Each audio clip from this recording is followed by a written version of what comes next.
आज हमारे साथ मौजूद हैं Professor Lubna Hasan from Peshawar. She is basically an MBBS, MCPS, FRCOG London consultant doctor, and currently she is the consultant and CEO of Women Hospital Peshawar, and she's also a founder and director of WHDI YD Women's Health Development Initiative. She's the founder and director. And apart from it, she's also a vice president of SAFO, South Asian Federation of Obs and Gynae. And in past, she was professor and HOD of HMC, Hyderabad Medical Complex, Peshawar. And she was also a vice president, past president of SOGP, Society of Obs and Gynae of Pakistan. So welcome you, madam, on board on behalf of Genix Pharma, and thank you so much for giving your valuable time to us, and we really appreciate your effort in such current circumstances. So over to you, madam. Thank you very much. I think you're doing a great job. Most of us doctors, as you know, we are either quarantined or we are, doing much less work, in fact, because मरीज तो घर बैठ गए हैं और Covid के शुक्र है खुदा का कि इतने आ नहीं रहे हैं हॉस्पिटल्स फिलहाल. तो वो अंग्रेजी में कहते हैं ना कि let's hope for the best but prepare for the worst. तो आजकल हम उस सिलसिले में हम भी थोड़ा बहुत काम कर रहे हैं. बिल्कुल मैडम, आपका जो इनिशिएटिव्स हैं, यू आर अ डायरेक्टर और founder of many associations and we have worked with you a lot. And बस आज आपको जेनिक्स फार्मा ने जो एक फोरम पे इनवाइट किया है वो इसी हवाले से किया है कि we Genix always believe in promoting the health of patient and increasing the patient compliance of your patient.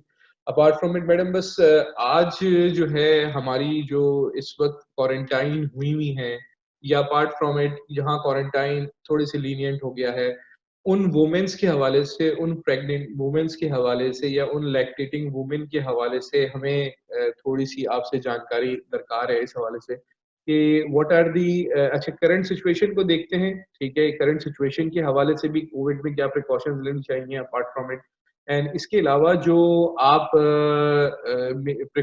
Stress होता है basically during pregnancy. Main purpose of today topic is stress and pregnancy and the anxiety which is created during in 3 trimesters.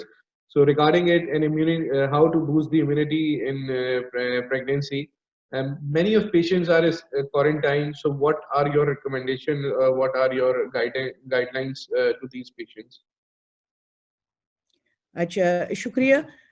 अव्वल तो ये कि जो ये कोविड-19 जिसे हम कहते हैं, ये तकरीबन अपनी नौइयत के कोरोना वायरसेस बहुत ज्यादा हैं, और जो दो बड़ी बीमारियां इसी कोरोना वायरस से फैली हैं, पहले सार्स और मर्स. तो ज्यादातर हमारा इस बीमारी में, कोविड में, हमारा जो भी एक्सपीरियंस है हम ज्यादातर उस पे बेस कर रहे हैं. अभी जो ये नई बीमारी है, जैसे दिसंबर के एंड से अभी तक तो तकरीबन 4 महीनों में एक बीमारी का इतना पता नहीं चलता. मगर पाकिस्तान में जो हम देख रहे हैं और ग्लोबली हम देख रहे हैं, तो एक तो ये है औरतों के लिए खुशखबरी मैं कहूँ कि ये ज्यादातर मर्दों को लग रही है. 60% मर्द हजरात को लग रही है. वो जो भी वजह हो, वे बाहर फिरते हैं या उनकी जो रहन सहन है वो फर्क होता है, जो भी वजह, उनकी जेनेटिक ऐसे कोई चीज है. मगर ये एक चीज है जो हमें पता चली है इन 4 महीनों में.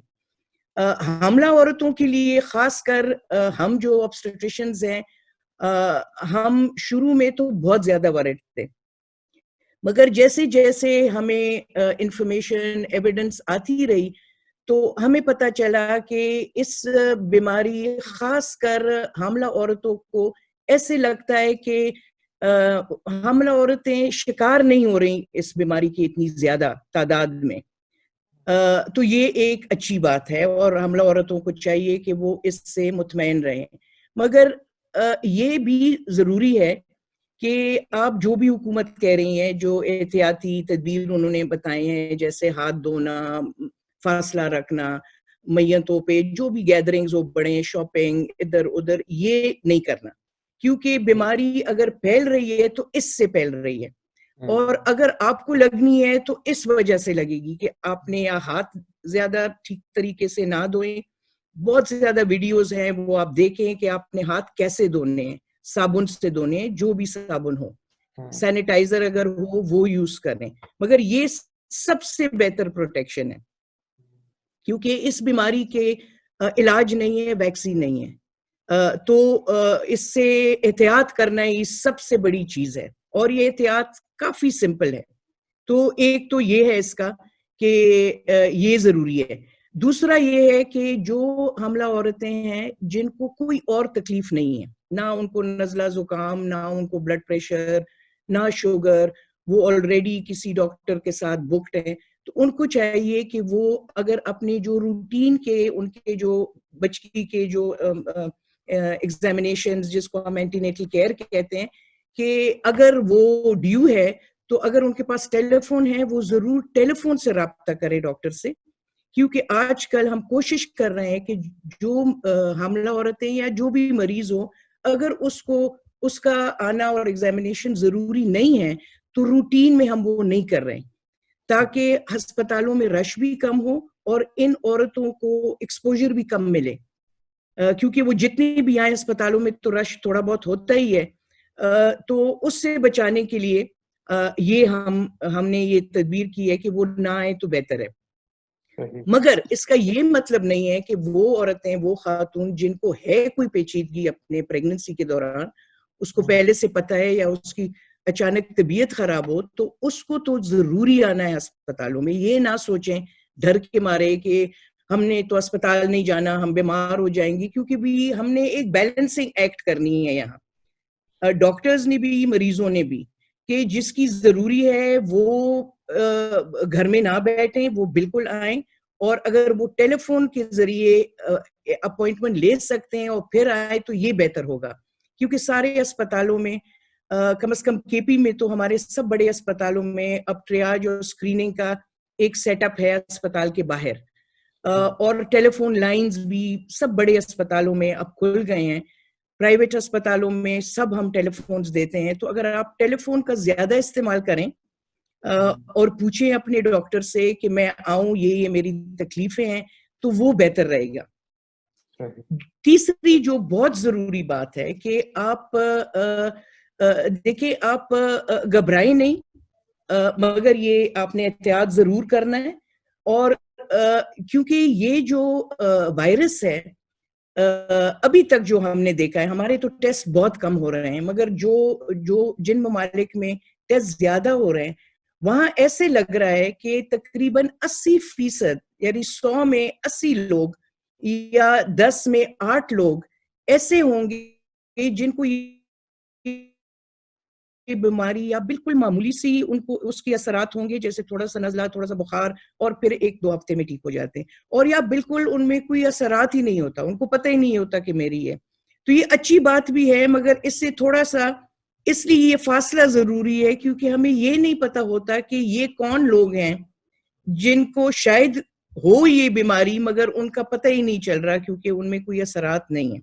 तो ये चीजें, इसलिए ये जो हम कहते हैं कि डिस्टेंसेस करो, मास्क पहनो, हाथ दो, ये एक्चुअली उन लोगों के लिए है, क्या कि हम एक दूसरे से, मैं आपको बचाऊं, आप मुझे बचाएं। तो बेसिकली जो तकरीबन 14% लोग जरा ज्यादा सीरियस होते हैं, उनको अस्पताल में जाना जरूरी होता है, और फिर उनसे 5% या 2% लोग बहुत ज्यादा क्रिटिकल हो जाते हैं, जो हम सुनते हैं वेंटिलेटर्स, ये वो बहुत कम मिकदार में लोगों को हो रहा है। सही। अच्छा मैडम, इसके हवाले से जो एक मेन चीज है जो इनिशियल फेजेस में या सेकंड फेजेस में या थर्ड ट्राइमेस्टर में सबसे ज्यादा जो है वो स्ट्रेस और एंजाइटी है, जो पेशेंट को सबसे ज्यादा जो है वो फील होता है। तो उसके हवाले से क्या गाइडलाइंस हैं, उसके हवाले से क्या है, और ये है क्या चीज बेसिकली, ये स्ट्रेस एंजाइटी ड्यूरिंग प्रेगनेंसी में होता क्या चीज है ये? नहीं, देखिए ना, स्ट्रेस एंजाइटी प्रेगनेंसी हम कहते हैं फिजियोलॉजिकल है, एक वो है जो औरतों को होता है प्रेगनेंसी, हम इसको बीमारी कभी भी नहीं कहते हैं। प्रेगनेंसी के साथ कोई बीमारी हो वो अलग बात है, मगर अगर नॉर्मल ठीक ठाक प्रेगनेंसी है तो उसमें हम उसको नॉर्मली कहते हैं कि ये बीमारी नहीं है। मगर ये भी है कि ऑब्वियसली एक इंसान के साथ के अंदर दूसरा इंसान बड़ा हो रहा है, तो ये एक मुआवजा है। और ये कुदरत की एक रियली अभी तक 40 साल मैंने काम किया है इस शोबे में, और अभी तक it doesn't fail to stun me कि ये एक चीज है जो होती जा रही है। तो लिहाजा एक बच्चे को अगर आपने पालना है अंदर, तो वो आपकी जो वो है पूरी आपका निजाम जो जिस्म का है वो बदल जाता है। तो उसमें मेंटल भी आता है कि ऑब्वियसली यू वरी, आपके हार्मोन्स गड़बड़ हो जाते हैं। बाज औरतों के लिए कोई प्रॉब्लम नहीं होता, they are very happy with their pregnancies and उनके लिए कोई वो नहीं होता। मगर बाज औरतों के लिए ये काफी मुश्किल वक्त होता है, और फिर उसके ऊपर एक ऐसे बीमारी या वबा आ जाती है जिसकी ज्यादातर हमें समझ नहीं आती। और इतने लोग, वो कहते हैं ना कि जितने मुंह उतने बातें। तो एक तो अव्वल बात यह है कि जो भी प्रेग्नेंट औरतें हैं और जो भी लोग हैं, मेरी तो एक दरखास्त है कि आप इधर उधर की बातों को सुने मत और दिल पे ना डालें। क्योंकि एक दिन कोई आता है, कोई एक बात कहता है, जो हमारे एजुकेटेड होते हैं, वो कोई ट्रायल्स वाइल्स नहीं हुई है, ये काम कर रहा है, ये हो रहा है, वो हो रहा है, तो उससे गुरेज करें कि इस टॉपिक पे ही ना जाएं। कि आपको हुकूमत आपको बता रही है, डॉक्टर्स आपको बता रहे हैं, आप एहतियात करें, आप पानी ज्यादा पिएं, आप ग़िज़ा अपना ठीक करें, आप जितनी वर्जिश आप कर सकते हैं घर में जितना वो है वो करें, और जो हुकूमत की वो है वो आप रखें। तो अब देखें ना, हाथ धोना अब इतना मुश्किल काम तो हमारे लिए नहीं है ना। हम तो वैसे भी 5 वक्त जो नमाज पढ़ रहे हैं, हम तो वैसे भी 5 वक्त धोते हैं। तो इसको एक पूरी एक बर्डन अपने आप पे नहीं डालना, क्योंकि एक तो प्रेगनेंसी है, वो एज आई टोल्ड यू कि वो तो है ही कि भाई you are physically, mentally, psychologically, emotionally, हर तरीके से a woman is dealing with it. और फिर 9 महीनों के लिए जो अर्ली प्रेगनेंसी है, कोविड के हवाले से जो अर्ली प्रेगनेंसी है, उसमें तो तकरीबन 7 महीने तक कोई भी ऐसे वो नहीं है कि या वो बच्चे को वो ठीक नहीं होगा जब वो पैदा होगा ना, कंजेनिटल एनोमलीज जो कहते हैं, उसका कोई भी एविडेंस नहीं आया। तो बच्चे के लिए तो प्लीज आप फिक्र ना करें, क्योंकि बच्चों को ये बीमारी लगती है होने के बाद, और एक कंफर्म हो गया है कि पेट में भी लग सकती है, मगर होने के बाद बच्चों को बिल्कुल माँ से भी लग सकती है अगर माँ पॉजिटिव है। मगर अभी तक हमें पता नहीं है कि ये वजह क्या है, मगर तकरीबन 15 साल तक बच्चों में ये बीमारी बहुत ही मामूली होती है। तो एज आई सेड, बार बार मैं कहती हूँ कि एहतियात करें, मगर इससे घबराएं नहीं, क्योंकि अव्वल तो आपको, अगर आप ये एहतियात करें तो आपको लगनी नहीं है। दूसरी, अगर आपको लगे भी तो आप उस 80% में शायद हो, या एन मुमकिन है कि आप उन 80% में हो जिनको ये बहुत ही मामूली होगी, और फिर आप इम्यून हो जाएंगे। बिल्कुल है ना। और अगर वो आपने वहां जाना ही नहीं है कि भाई आप हमें ये, अगर ये होता कि भाई प्रेग्नेंट औरतों को ये सीरियसली अफेक्ट कर रहा है, तो अभी तक हमने बहुत ज्यादा प्रेग्नेंट औरतों को अफेक्ट होते हुए देखा होता, जो हम नहीं देख रहे हैं अपने अस्पतालों में। सही सही।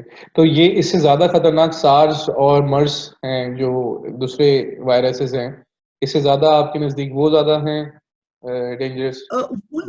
उनमें बाकायदा स्टडीज हुई थी, क्योंकि वो पुराने वो है, स्पेशली सार्स में जो स्टडीज हुए थे उसमें 25% मैटरनल मोर्टेलिटी थी प्रेग्नेंट औरतों।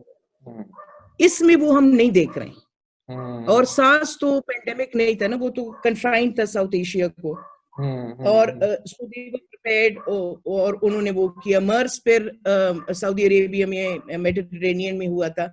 मगर हम जो अपना वो बेस कर रहे हैं और पहले से हम अपने फीगो और हमारे सारे ऑर्गेनाइजेशंस, मैंने खुद भी एक पेपर लिखा है कि हम ज्यादातर अपना एक्सपीरियंस उन दो पे बेस कर रहे हैं क्योंकि वो भी कोरोना वायरसेस थे, मगर ये मुख्तलिफ वायरस है अभी तक।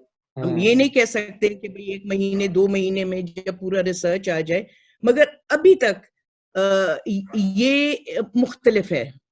ऑब्वियसली हमें तो फिक्र इस बात की है, कोविड की तो है ही, मगर इस बात की है कि हमारी वैसी भी स्पेशली जो हमारे वल्नरेबल गरीब तबके की जो औरतें हैं कि उनकी तो वैसी भी हमारे हेल्थ सर्विसेज इतना अच्छा काम नहीं कर रहे थे उनके सेहत के लिए। तो अगर ऊपर से ये आया तो ये ना हो कि उनमें कोई गड़बड़ शुरू हो जाए। इसलिए मैं तो खास ये मैंने एक्सेप्ट किया है कि जो भी अगर सुन रहा है कि आप प्लीज अस्पतालों में आए, डिलीवरीज के लिए आए, जैसे आप पहले आ रही थे। ये मत सोचें कि ये अब कोविड है, गायनी डिपार्टमेंट्स आपके हैं और वो आपको एक्सेप्ट करेंगे और आपकी इलाज होगा। सिर्फ ये है कि आपने अगर पहले से आप बता दें आने से पहले, तो वो आपके लिए इंतजाम बेहतर होगा। सही, मतलब अब इंसान को जो है वो कोविड के साथ रह लेना सीखना चाहिए, जैसे डेंगू, मलेरिया, ये डिफरेंट वायरसेस के साथ रहना चाहिए, लेकिन प्रिकॉशनरी मेजर जैसे कि आपने बोला वैसे ही होनी चाहिए। हाँ नहीं, देखिए ना, अब इंसान है, सदियों से हम रह रहे हैं और हिस्ट्री में अगर आप देखें तो प्लेग आया था और बीमारियां हैं, अर्थक्वेक्स है, और पाकिस्तान हम तो आदी हैं, हमें तो अर्थक्वेक्स, अब हमारे जो अर्थक्वेक आया था 75,000 पीपल डाइड और उनमें ज्यादातर बच्चे। और फिर जब फ्लड्स आए, फिर हमारे आईडीपीज और ये इंटरनली डिस्प्लेस्ड पर्संस का जो क्राइसिस, तो मैंने तो इन तीनों में काम किया है। तो ऑनेस्टली अभी तो ये जो सॉर्ट ऑफ माहौल बना है ये बड़ा सॉर्ट ऑफ स्ट्रेसफुल है, क्योंकि जो भी आता है, अब मैं जब इस प्रोग्राम में आ रही थी तो उससे पहले 2 मुझे टेलीफोन आए मरीजों से। एक मेरी बहन ने टेलीफोन किया कि वो पता नहीं उन्होंने क्या सुनना था कि ये तो अब ये हो रहा है, फलानी जगह में पकड़ा गया है, जैसे पता नहीं ये कोई ऐसी चीज है कि वो किसी को नजर आने से या किसी और घर में कोई बैठा हुआ है उसको है तो हमें भी हो जाएगा। ये एयरबॉर्न अभी तक नहीं है, ये डायरेक्ट ड्रॉपलेट लगता है। जो अगर आप खांसी करें या छींक करें और आपको बीमारी हो और वो बंदा आपसे 6 फुट से फासले पे नहीं है और आपने भी मास्क नहीं पहना, उसने भी मास्क नहीं पहना, फिर चांस है लगने की, या उसने वो जो उसकी थूक है वो कहीं गिर जाए और फिर आपने उसको हाथ लगाया और फिर मुंह में डाला। तो ये 2-3 चीजें करनी है तो आपको लगेगा। तो वो सर्किट ब्रेक करने के लिए ये जो सोशल डिस्टेंसिंग है और हाथ धोना है, मुंह को हाथ नहीं लगाना, ये 3 चीजें will keep you safe. Sanitize करना है। अच्छा, वो कुछ ये भी है कॉन्सेप्ट, अगर बोला नहीं है, क्योंकि पानी भी देखे ना, हम तो बड़ी आसानी से कहते हैं कि साबुन से 20 सेकंड के लिए हाथ धो, 20 बार धो, ये करे वो करे। ऐसे घराने में है जहां पानी नहीं है। तो we have to do this with a pinch of salt कि जहां भी हो ये जरूरी है। सैनिटाइजर्स अब तो मार्केट में मेरे ख्याल मिल भी नहीं रहे या महंगे हो गए हैं, मगर उनकी भी तरीके हैं, बहुत सिंपली, ये टॉपिक नहीं है मगर वो भी सिंपली मिल रहे हैं, वो बहुत सिंपल, काफी लेबोरेटरीज ने बनवाए हैं, तो अगर वो मिल जाए तो बेहतर है। सही सही सही। अच्छा मैडम, कुछ ये मिथ्स हैं कि ड्यूरिंग प्रेगनेंसी जो है वो टेटनस के इंजेक्शन नहीं लगवाने चाहिए, और तुम्हें कुछ जो है वो आपके पता है ना आबा अजदाद या कुछ लोगों के यहाँ जो है वो एक मिथ है डेवलप। तो इस टेटनस के इंजेक्शन का ड्यूरिंग प्रेगनेंसी जो लगते हैं, इसके क्या ड्यूरेशन होते हैं, क्या मंथ होते हैं, कौन से मंथ में लगाना चाहिए, और इज इट सेफ? अच्छा, ये तो आपने बहुत ही अच्छा मेरे दिल का सवाल पूछा है, क्योंकि देखिए ना, मैं तो उस एज की हूं कि हमने तो देखे हैं टेटनस के असर बच्चों पे भी और उनकी माओ पे भी, और honestly I can't describe it. कि what sort of a death that is. और फिर जब से ये टेटनस इम्यूनाइजेशन शुरू हो गई, तो तब से वो, मैं तो अभी आई कांट रिमेम्बर कि मैंने लास्ट केस कब देखा था।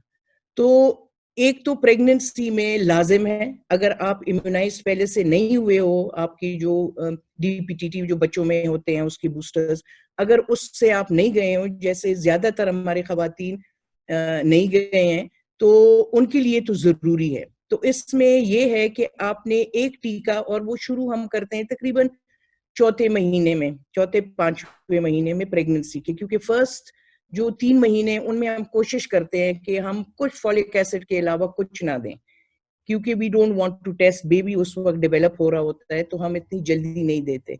मगर उसके बाद आपने एक टीका लगवाना है, और उसको हम 1, फिर आपने 1 महीने बाद दूसरा टीका लगवाना है।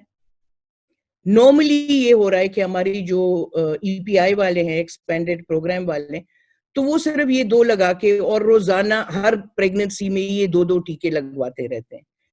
एक्चुअल कोर्स उसका ये है कि आप एक टीका, फिर 1 महीने बाद आप नंबर 2 टीका लगाएं, तो ये आपको तकरीबन 3 साल की इम्यूनिटी देता है औरत को, ठीक है ना।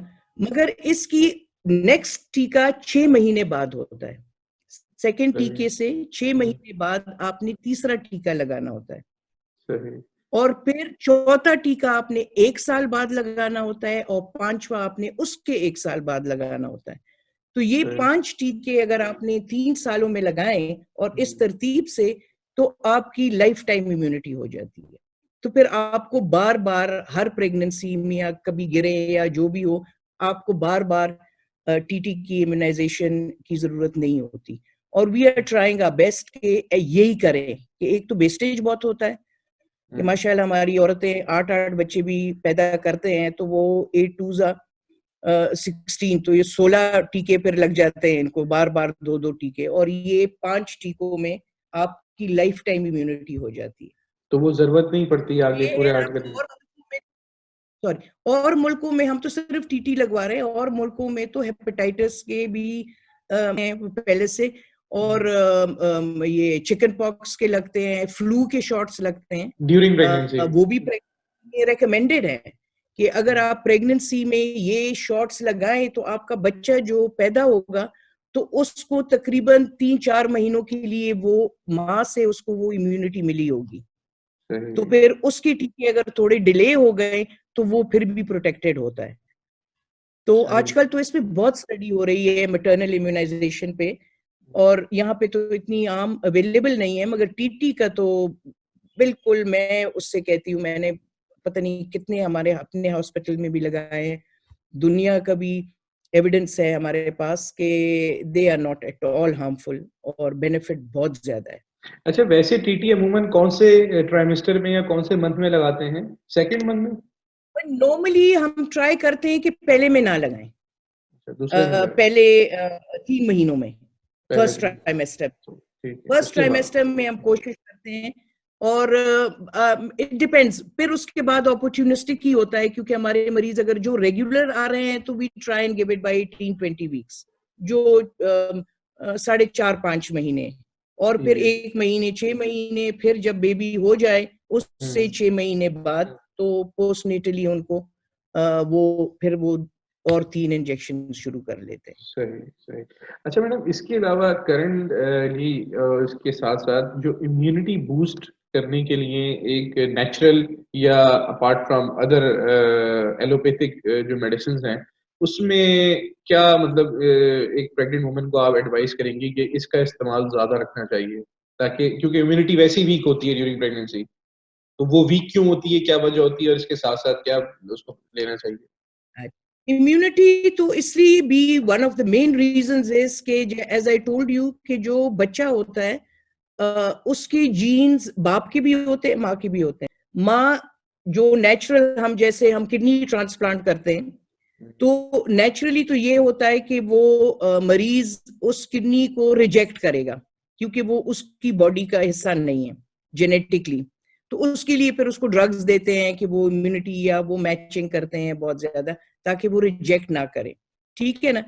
प्रेगनेंसी में भी नेचुरली ये एक ग्राफ्ट है ना, क्योंकि इसमें पूरा मुकम्मल तो माँ के जीन नहीं होते ना, ये एक फॉरेन जीन पूल ग्रो कर रहा है एक और ह्यूमन बीइंग में, तो इसलिए इम्यूनिटी को थोड़ा सा वो किया कि वो ज्यादा रिस्पॉन्ड ना करे और इस बेबी को रिजेक्ट ना करे कि वो फिर अबॉर्शंस ही हों, और बाज औरतों में ये होता भी है, ठीक है ना। तो इसलिए इम्यूनिटी थोड़ी सी औरतों में, but unfortunately it also leaves them open for other infections, specially viral infections, जो कि कोविड भी है। तो एक तो ये है कि इम्यूनिटी इसलिए लो होती है, और इम्यूनिटी बूस्ट करने के लिए I am not an expert on on on alternate medicine, और वो आई बिलीव इन इट, जो लोग कहते हैं कि ऑब्वियसली दवाइयां भी जो है इन्हीं चीजों से बनी हुई है ना, कुछ केमिकल से बनती है मगर नेचुरल चीजों से भी बनती है, एंड वी नो कि नेचुरल जो हमारे हैं, अनफॉर्चुनेटली हमारे अब सारे सीड्स भी जेनेटिकली मॉडिफाइड हो गए हैं, और हमारी वो जो हमारी पुरानी अपनी इंडिजिनस सीड्स, जो वीट के, मेज के, जो वेजिटेबल्स हमारे होते हैं, तो उनमें जो अज़ायत होती है वो उसकी तो कोई बात ही नहीं है। So natural, if a woman in pregnancy at any time has a balanced diet, कि उसमें प्रोटीन्स भी हों, फैट्स भी हों, और उसमें कार्बोहाइड्रेट्स भी हों अपने मिकदार में, और वेजिटेबल्स ज्यादा खाएं, गोश्त ट्राई के एटलीस्ट 3 times a week, ठीक है ना, अपना मॉडरेट, और जो भी वो यूज टू हैं, एक्सरसाइज करें, fresh air is very important, पानी ज्यादा पिएं, और अगर कॉफी, चाय, सिगरेट नोशी अगर कोई कर रहा है वो या तो बंद करें बिल्कुल, ये जो सिगरेट्स वगैरह है, और या फिर कम करें। Vitamin C is a great booster.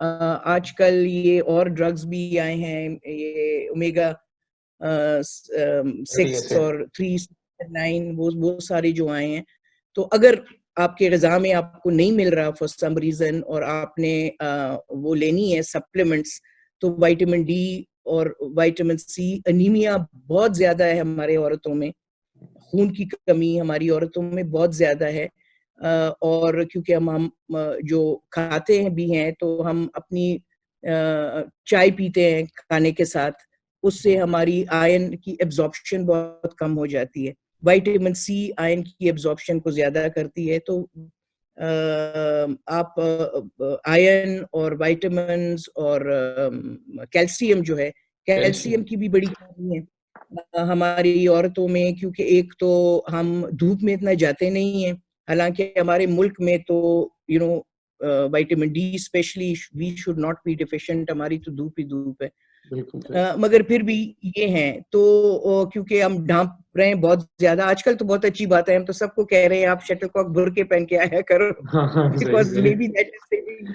वो पीढ़ी में आके मुझे बुर्कों में, पहले मैं कहती थी मुझे मुंह दिखाओ, मैंने I can't talk to you in a burqa, अब मैं कहती हूँ ढांपते रहो और बस फासले पर बैठो। तो ये है कि you know they need to have a balanced diet, ये नहीं, क्योंकि स्पेशली अर्ली प्रेगनेंसी में लोगों का ये होता है कि वो किसी खास चीज को, पाइका जिससे हम कहते हैं, कि वो किसी खास चीज को ज्यादा खाते हैं, यू नो मिट्टी खाते हैं, तो वो टाइप चीजें अगर उससे गुरेज हो, और अपनी बैलेंस जो नेचुरल हमारे, हम पाकिस्तान तो माशाल्लाह we have you know every fruit, every vegetable, दालें हमारी इतनी, सब कुछ यू नो, वो इतना प्रॉब्लम नहीं है obviously for those who can afford it, मगर ये है कि बैलेंस, आई वुड से कि बैलेंस डाइट, मगर विटामिन सी आजकल, अदरक, विटामिन सी, ये चीजें तो मैं वैसे भी नजले और उसमें लोगों को कहती हूँ कि वो ज्यादा इस्तेमाल करें। सही सही सही। तो मैडम बहुत इंफॉर्मेटिव सेशन रहा है आपका अभी तक सो फार, और बहुत शुक्रिया कि इतना इंफॉर्मेशन जो है वो घर बैठे लोगों को जो है वो फराहम किया आपने, और आपने ये भी कहा कि जी एंटीनेटल ओपीडीज जाएं और विजिट करें मेजरली, ठीक है ना। अपार्ट फ्रॉम इट कोविड, और मैं एक स्टडी देख रहा था कि 73% जो है, 73% जो है वो मेल जो है वो इस कोविड के शिकार हैं, और 27% वुमेन्स जो कि प्रेगनेंसी इसमें से भी नहीं आई। आप बिल्कुल सही कह रही थी इस हवाले से। तो बहुत शुक्रिया आपके वक्त देने का। अच्छा, इसके साथ साथ लास्ट में बस जो एक एक छोटी सी एक चीज होती है, लैक्टेशन तो लैक्टेशन में मैडम कि उसमें भी क्योंकि वर्टिकल ट्रांसमिशन थ्रू ड्रॉपलेट्स के चांसेस होते हैं, तो उसमें क्या पेशेंट लोग कहेंगी, आप एडवाइस करेंगे? अच्छा, अब WHO तो कह रही है कि आप ब्रेस्ट फीडिंग कराएं, क्योंकि ब्रेस्ट फीडिंग के लैक्टेशन की जो बेनिफिट्स हैं वो कोविड के लगने से बहुत ज्यादा है। और अगर आप नहीं करेंगी, स्पेशली गरीब औरतें, तो फिर वो हैजे और डायरिया से बच्चे फौत हो जाएंगे। ये हम एड्स में भी ये उनको कहते थे। मगर उसका ये है कि वो भी आपने एहतियात करना है। जाहिर है अगर माँ उस वक्त ये बच्चा हो जाए जब माँ बहुत ज्यादा बीमार है, वो सीरियस है, तो जाहिर है उसको तो फिर आपने अलग करना है बच्चे को, क्योंकि वो बच्चे को जरूर लगेगा अगर आपने बच्चे को बहुत नजदीक माँ के साथ छोड़ा। और वो मिल्क एक्सट्रैक्शन उसके भी तरीके होते हैं कि आप माँ का ही दूध दें मगर कोई और दे दें, हाथ वाथ धो के उसको सक्शन करके वो दूध उसको बच्चे को कोई और भी दे सकता है। तो ये भी हो सकता है।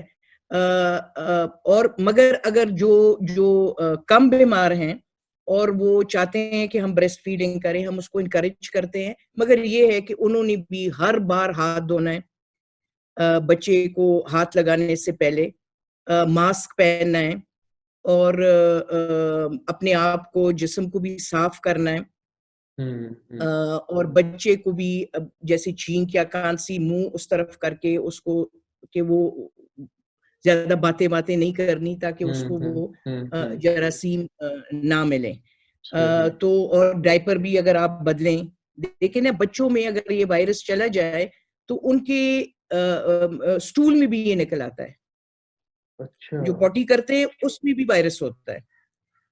क्योंकि बच्चे वो कहते हैं कि they are huge shedders of viruses. तो वो खुद तो इतने बीमार नहीं होते मगर वो किसी और को बीमार करने का जरिया बिल्कुल हो सकते हैं। तो you have to be very careful कि जब आप उसको कपड़े बदलें या डायपर बदलें या जो भी करें वो एहतियात करें, और उसको डिस्पोज करें ठीक तरीके से अगर बच्चे को है। अगर नहीं भी हो एहतियात तो वैसे भी करना है। तो यही है कि ब्रेस्ट फीडिंग बिल्कुल करें मगर बहुत ज्यादा एहतियात चाहिए, क्योंकि कोई ऐसे वो नहीं आया अभी तक एविडेंस के माँ के दूध में ये वायरस जाता है। माँ के दूध में ये वायरस अभी तक नहीं पाया गया, लिहाजा माँ का दूध सबसे बेहतर होता है। मगर वो माँ की रेस्पिरेशन में और उसकी खांसी उसमें तो होता है ना, और बच्चे को अगर आपने दूध देना है तो बहुत ज्यादा करीब पकड़ना है, तो वो एहतियात जरूर। चले ठीक है madam, thank you so much. बस लास्ट में अगर कोई आप मुफादे आमा को कोई एक जर्नल मैसेज, पब्लिक को मैसेज या स्पेसिफिक कोई प्रेगनेंसी रिलेटेड मैसेज अगर आप देना चाहें, क्योंकि इस वक्त पूरा पाकिस्तान आपको सुन रहा है और देख रहा है, तो क्या उसको, क्या इस करंट सिचुएशन में और इसके अलावा प्रेगनेंसी के हवाले से आप क्या कहना चाहेंगे, आपका लास्ट मैसेज? बस मैं यही कहूंगी कि देखिए, आपको बीइंग प्रेग्नेंट एक बहुत बड़ा गिफ्ट है, तोहफा है खुदा की तरफ से। अपना ख्याल करें, अपने बच्चे का ख्याल करें, क्योंकि अगर आप अपना ख्याल करेंगी, आप ज्यादा स्ट्रेस ना लेंगी, आप अपने ग़िज़ा सही करेंगे, आप अपनी चेकअप्स करती जाएंगी, आप ये फैसले, ये सब कुछ जो फासले और ये कहते हैं, तो आप भी ठीक रहेंगी, और अब अगर आप ठीक हो तो आपका बच्चा भी ठीक रहेगा। मगर जो मैं इस कोविड के हवाले से, तो मेरा एक ही स्लोगन है कि we must hope for the best but prepare for the worst, क्योंकि हमें इतना ज्यादा पता नहीं है। So far so good. Thank you very much. बहुत शुक्रिया मैडम, अपना बहुत ख्याल रखिएगा। प्रोफेसर लुब्ना हसन हमारे साथ थी from Peshawar. Thank you so much madam, बहुत शुक्रिया आपका। And behalf of Genix pharma we salute you seriously. एक सल्यूट वर्ड बहुत छोटा है, क्योंकि आप लोग जिस तरीके से, क्योंकि अल्लाह के बाद जो है वो यहाँ गायनाकोलॉजिस्ट होती है जो उन पेरेंट्स हुड बनाती है, मदरहुड को जो है वो एक वाकई एक नेचुरल गिफ्ट है ये, आपने सही कहा। और इससे बिल्कुल स्ट्रेस नहीं लेना चाहिए, बल्कि इससे खुश होना चाहिए और खुदा की नेमत का शुक्र अदा करना चाहिए। तो madam again on behalf of Genix pharma बहुत शुक्रिया, और बहुत शुक्रिया आपके वक्त देने का। थैंक यू, ख्याल रखें आप। Thank you very much. Thank Allah you. हाफ़िज़।